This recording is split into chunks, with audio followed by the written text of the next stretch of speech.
Salut à tous et bienvenue dans cette vidéo. C'est la suite d'une précédente vidéo que j'avais faite qui parlait de l'histoire du kilogramme, qui disait pourquoi le kilogramme c'est une unité un peu claquée et qui expliquait donc qu'il fallait trouver une nouvelle définition au kilogramme. Donc, je vous rappelle, en gros un kilogramme c'était basé sur le kilogramme étalon. Et donc pour avoir un kilogramme, on prenait le kilogramme étalon, on le mettait sur une balance, et ensuite on ajoutait du poids ici, jusqu'à ce que les deux plateaux s'équilibrent, et donc là on savait qu'on avait trouvé 1 kg ici. Mais maintenant on aimerait bien se débarrasser de cet artefact physique qui est le kilogramme étalon, donc on voudrait bien s'en débarrasser et mettre une autre force ici. Et si possible une force qui est liée à une constante universelle, comme ça on peut définir cette force, et on peut dire que ça voilà, c'est la force d'un kilo, et donc quand on mettra quelque chose de l'autre côté de la balance pour que ça s'équilibre, on aura 1 kg, on aura fixé la définition. Et donc ce que les métrologues ont trouvé comme solution, les métrologues c'est les scientifiques qui s'occupent des mesures, donc ce qu'ils ont trouvé comme solution c'est d'utiliser la force électromagnétique de ce côté-là de la balance. Pourquoi la force électromagnétique?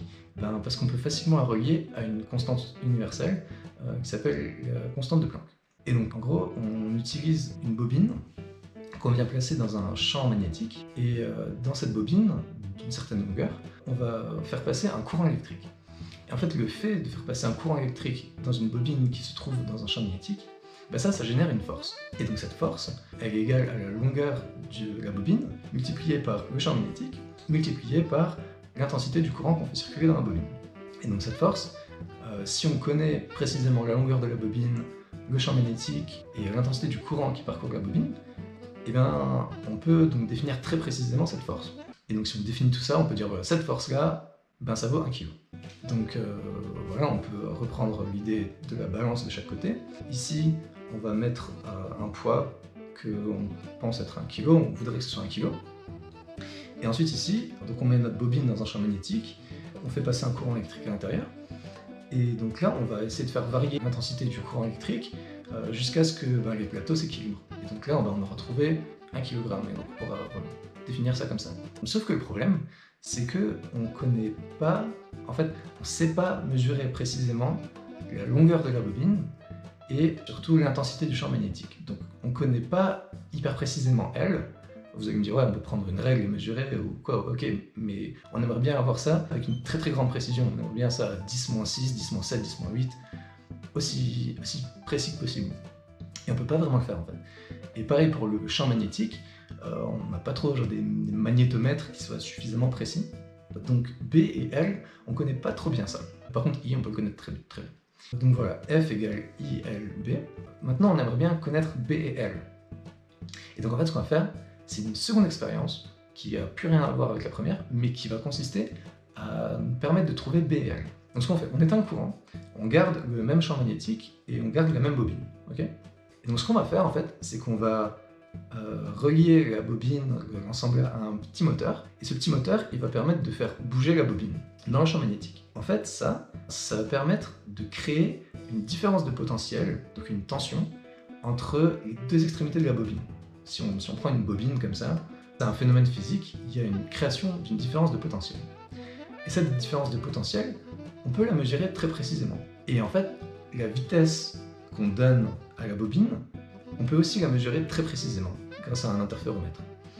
Et en fait, on a une formule qui va nous permettre de relier la vitesse de déplacement de la bobine dans le champ magnétique avec la différence de potentiel qu'il y a au dehors de la bobine et avec le champ magnétique et la longueur de la bobine. Et donc en fait, on peut isoler B fois L, puisqu'on arrive à mesurer précisément la vitesse et on arrive à mesurer précisément la tension de borne, voilà, on peut trouver B fois L. Et donc ça en fait c'est super pratique parce que ce B fois L, on va pouvoir le prendre et le réinjecter dans notre première équation. Vous vous souvenez, on n'arrivait pas bien à mesurer B et L, mais là du coup on connaît B fois L d'un coup, donc c'est bon, on le met dans l'équation, et ça y est, en fait on a la force qui est égale à I fois B fois L, et du coup en fait maintenant cette force c'est I fois grand V sur petit v, donc c'est le courant multiplié par la différence de potentiel divisé par la vitesse. Et en fait ces choses-là on les connaît très bien, on peut les mesurer très précisément. Et donc maintenant, voilà, ce qu'on a, c'est la force électromagnétique d'un côté et la force de gravité de l'autre côté. Et donc je vous rappelle que la force de gravité, c'est m fois g. Avec g, c'est l'accélération du champ gravitationnel. Et donc g, en fait, ça dépend de là où on est. Sur la Lune, c'est 1,6 mètres par seconde au carré. Sur Terre, en moyenne, c'est 9,80 mètres par seconde au carré, mais ça varie avec l'altitude, par exemple. Et donc si on a ces deux forces, on veut les égaliser, donc on va avoir mg qui est égal à I grand V sur petit v, et donc on peut simplement faire passer le g de l'autre côté, et donc ça y est, on a une expression de m.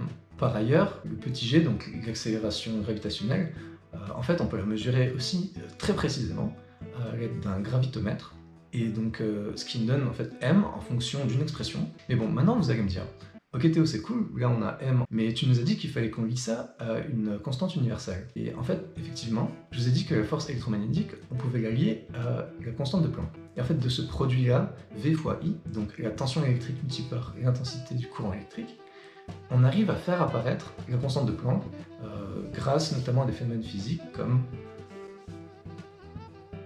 Et donc ça y est, on a la masse qui est exprimée en fonction de grandeur qu'on a mesurée très précisément et d'une constante physique universelle. Et voilà, c'est la fin de la vidéo. J'espère que ça vous aura plu. En tout cas, merci d'avoir regardé jusqu'au bout. Si le sujet vous intéresse, il y a Veritasium qui a fait une vidéo sur le sujet dont je me suis pas mal inspiré. C'est un youtubeur américain, donc la vidéo est en anglais. Mais si vous avez envie d'aller un petit peu plus en détail, lui il explique un peu plus en profondeur les jonctions de Josephson et c'est vachement intéressant. N'hésitez pas à partager la vidéo et à la commenter, ça me ferait vraiment super plaisir. Je vais vous mettre un lien quelque part pour que vous puissiez aller voir le premier épisode si vous l'aviez raté. Ah oui, aussi, n'oubliez pas de vous abonner et d'activer la petite cloche, comme ça vous serez au courant quand je sortirai la prochaine vidéo. Et puis d'ici là, prenez soin de vous, restez curieux, et puis à la prochaine.